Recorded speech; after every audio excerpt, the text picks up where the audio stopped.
Gjëja e parë për shigjetat është që shigjetat duhet të formohen. Shigjetat duhet të formohen.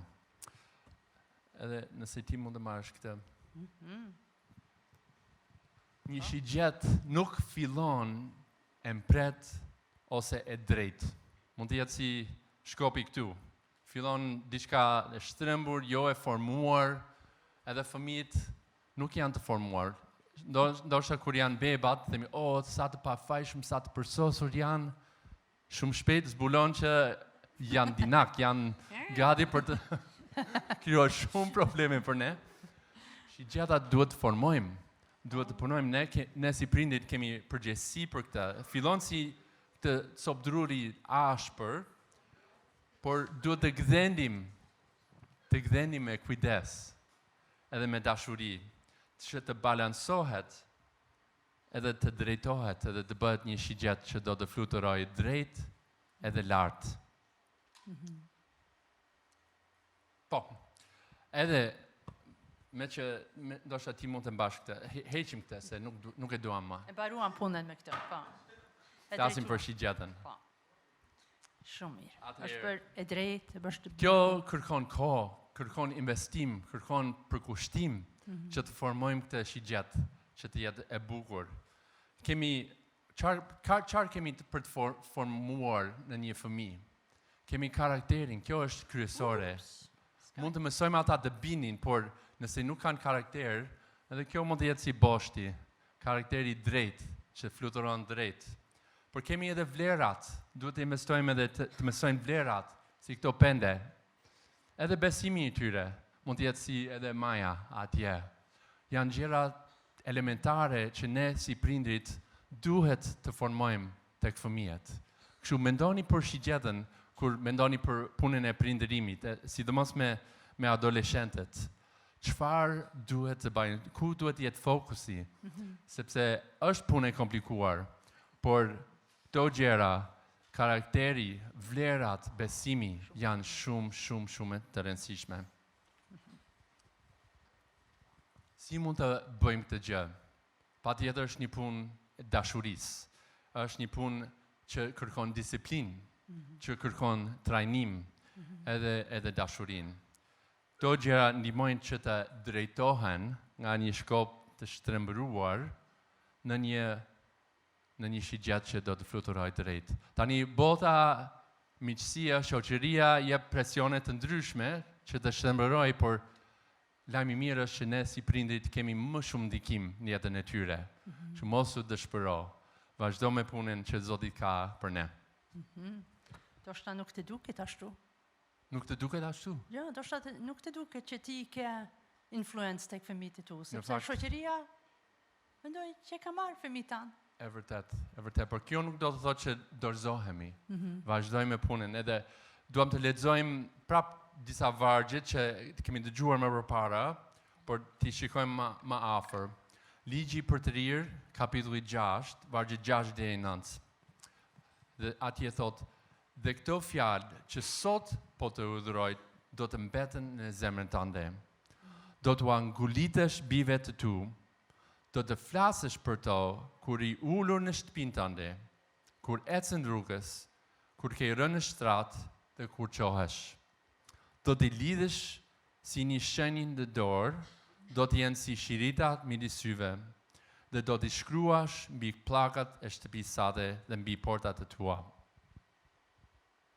Ndoshta e ke lexuar disa herë, ndoshta e thon, por çfarë është kjo? Të predikosh ditë natë për adoleshentin tënë, derisa të koka bëhet çul? Ata e pëlqen predikimet tanë? Në fakt, unë mendoj që kjo flet për një stil jetese. Jo vetëm për fjalët, jo vetëm për predikimet tona, jo vetëm për ato mësimet që ne duam të japim fëmijët tanë, ose adoleshentet. Po më shumë është duke folur për ne duhet të jetojmë këto gjëra. Kur ecim, kur grihemi, kur rim, kjo është stil jetese. Është shumë e rëndësishme. Që ne të kemi një familje me Zotin në center, që ne dim që Zoti është guri e themelës tonë, që ai është ai që është duke na drejtuar, që ai është me neve çdo ditë të javës, jo vetëm të dielën kur shkojmë në kishë. Në qoftë se ne duam të tregojmë fëmijët vlerat që kemi, në qoftë se ne duam të bëjmë që ata të kenë një karakter të fortë, ne duam të japim modelin, apo jo? Është shumë kollaj të themi fjalët, por shumë e vështirë të jetojmë vlerat tonë. Kjo me sfidon, edhe me ka sfiduar gjithmonë. Duhet të gjejmë kohën e duhur. Edhe do shta koha e duhur nuk është koha e duhur për ty, por është koha e duhur për ata. Për neve zakonisht koha e duhur ka qenë kur unë isha gati për gjumë. Atëherë ata u hapin, atëherë ata kishin dëshirë të flasë me mua. Edhe unë vendosa që mirë, unë do jem atje, unë do jem presencë në jetën e tyre, unë dua të dëgjoj. Në qoftë se unë dua të tregoj atyre vlerën e përullësisë, e faljes, janë fjalë shumë të bukura, po janë fjalë edhe janë gjëra që janë shumë të vështira për të jetuar në jetën tonë. Kur ne kishim Natani qunin e madh,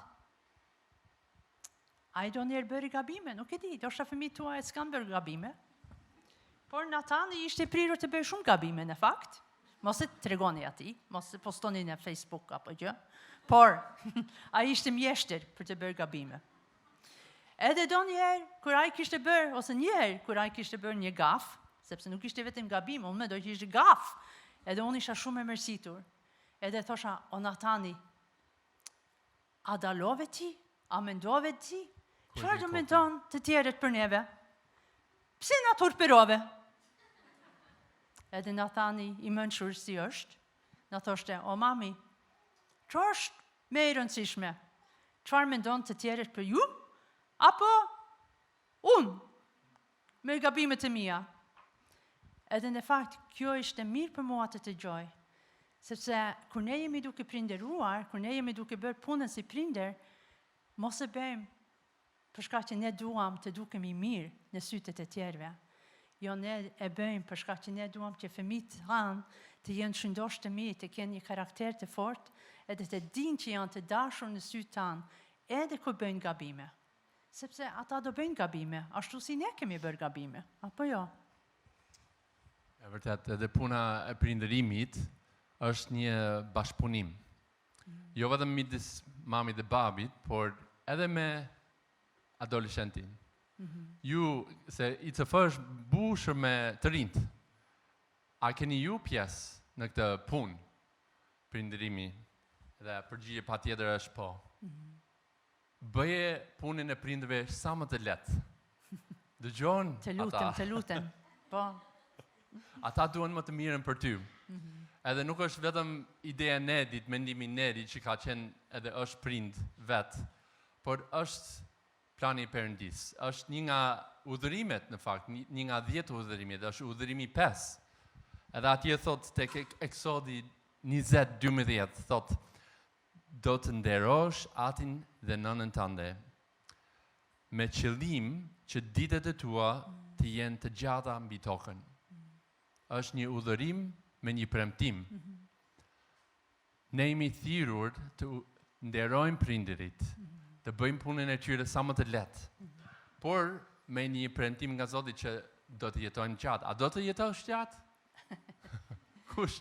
A do të jetë shumë mirë. Atëherë nderoni prindërit. A do të kesh një jetë gjatë?